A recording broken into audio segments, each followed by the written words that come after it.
that he had walked away 2 or 3 other times. So, you know, we need to really investigate and find out what was going on with him. What's his history? What's his family origin?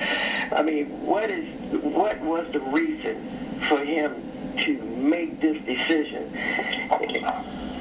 Well, you know, Mr. Nolan, Reverend, before we get back to the rest of the panel and the callers, he is struggling. Do you think that a lot of soldiers are struggling? There are many veterans now that are not being treated for post-traumatic stress, anxiety disorders, and this is really a reflection of the type of service that they are receiving from our VA hospitals. Wow. Reverend, let me go to Val from Niagara Falls. Val, what's on your mind today? Well, I just wanted to comment that I have 2 daughters. Both have been in war zones from Bosnia to Somalia. My youngest daughter committed suicide before she received treatment for PTSD. Oh, my goodness. My oldest daughter came back from Somalia within a few months. She had a stroke and paralyzed on the left side. Now, with my oldest daughter to get VA treatment, it was monumental. I spent maybe 5-6 weeks to get her a doctor's appointment into the hospital. But I don't think it's just the medical that we're focusing on. It's not just that, it's the whole VA system. Because they can't get the medical, they can't get their disability, the quality of life is affected. And you're talking about average kids. My kids grew up in an average neighborhood, never held a gun in their hands or whatever. They go out to these war zones and see these atrocities and these hurts and whatever. No one in my world would walk away saying, well, I can come back in the civilian world and operate normally. What I'm simply saying is it's a whole gamut of things. Civilian lawyers can't help because the military and their whole system has a whole different language that they speak.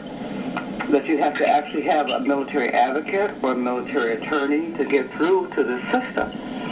And with this latest thing with the medical, it impacts each veteran coming home from these war zones as to whether or not they can help their families, help themselves, and blend back into society. And this officer, this soldier that had walked away and did whatever, I think people should back away and allow him to heal and let the system, as someone said, go through the process. But I also think he needs an advocate to advocate for him, because the military has done a lot of things for which they hide behind military code, not to provide or give information that they know that something happened, but they will not give it. And it all seems to us like a mirror. When the broadcast is over as well, James. Hello, James? No, I'm sorry, I didn't hear you. I want her to... where are you in New York? I'm in Niagara Falls. I'd like to talk to the broadcast. Felder? Yes, sir. I want you to talk to her when the program is over, because she has a profound story and witness. She does, yes. If I can get her number after when it's over, I'll be happy to call and talk to her. Santita, we're seeing more and more cases where people have been sucking it up. When these veterans on the corner who are homeless, they were nice, well clean-cut young men or women when they left here going to war, and they are all wounded one way or another. Reverend, let me interrupt you. Their father was in Vietnam, and he came back, and I can tell you honestly, he had nightmares after nightmares, and you could not walk up on him quietly without him trying to hurt you. Their father was in Nam, and now they have been in Bosnia Chris has been in several conflicts throughout this time frame. Everyone seems to want to point their finger at the soldier, but it's not the soldier, it's the administration, the processes they put these kids through. They come back, they know that these kids are harmed, they know that they're damaged, and they want them just immediately go back in civilian life. That is not going to happen. We're not trained to kill each other. That is a process that takes place over training. I mean, when they go to basic training, they tell them how to kill this and how to do that. But when it's actual face-to-face, when you actually have to do it, yes, survival instincts kick in. But the bottom line is the military know that this is happening, and they just kind of turn their back and say, let me get another group of them. Let's get the next victim, the next victim. The Wow. You know, Miss Val, I want you to stay right there. Reverend?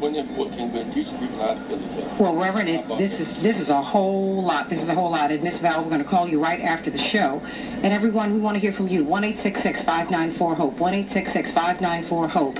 And tweet Reverend at Rev J. Jackson. Let's talk about the Bo Bergdahl story and all that is happening behind it. We've got a lot to talk about. It's about our soldiers. It's about our vets. Let's love and respect them both. More of Keep Hope Alive in just a few minutes.